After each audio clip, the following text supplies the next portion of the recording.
Mga kababayan, ngayon po ay aalamin natin kung yung mga pag-ulan ba na nararanasan natin sa bansa ay dulot nito nga sama ng panahon. Ngayong umaga ay makasama po natin si Pag-asa weather forecaster Hiner Kitlong para sagutin ang ilang katanungan natin kaugnay sa lagay ng panahon. Good morning, Mr. Kitlong. Maraming salamat, JC. Mga kabayan, isang magandang umaga po sa inyong lahat. Mr. Kitlong, kamusta na po ba itong low pressure area? Nasa na po ba ang kasalukuyang lokasyon nito at mataas po ba ang posibilidad na maging isang itong bagyo?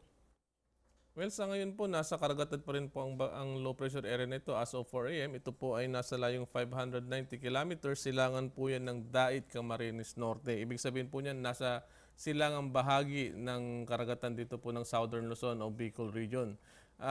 Sa ngayon po, sa susunod na 24 oras, hindi po natin ito nakikita na ito ay magiging isang bagyo.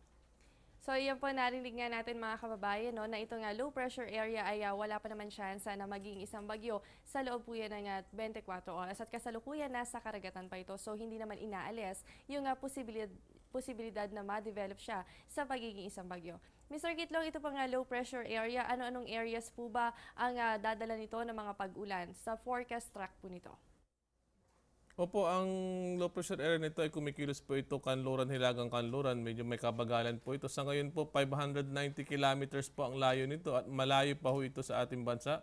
Hindi po ito nakaka-apekto. Yung pong pag-ulan na mararanasan natin ngayon, lalo na po rito sa Visayas at saka Southern Luzon, ito po ay dulot ng trough ng low pressure area. Yung tinatawag natin extension nitong low pressure area, yung outer clouds po nito. Yun po yung dulot na nagpapaulan sa ating bansa.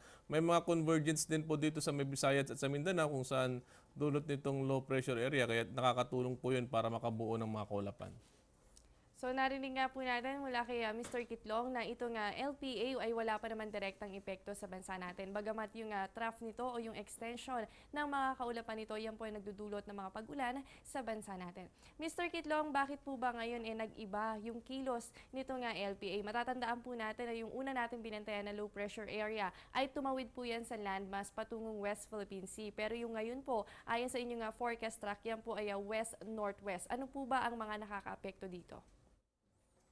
Ang pagkilos po ng isang bagyo, isang low pressure area, nagdedepende po yan sa surroundings niya kung ano yung weather system na nakapalibot sa kanya. Sa ngayon po, kung makikita po natin, mayroon pong malinis na lugar dito. Ibig sabihin yan, mayroon pong high pressure area sa lugar na ito.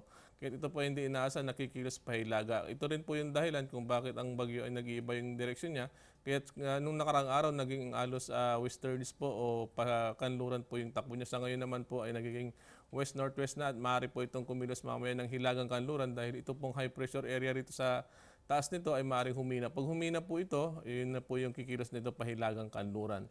Isa po yung tinatawag nating hangin na nanggagaling ng southern hemisphere, yung from southeast tapos pupunta po ng kanluran o timog kanluran.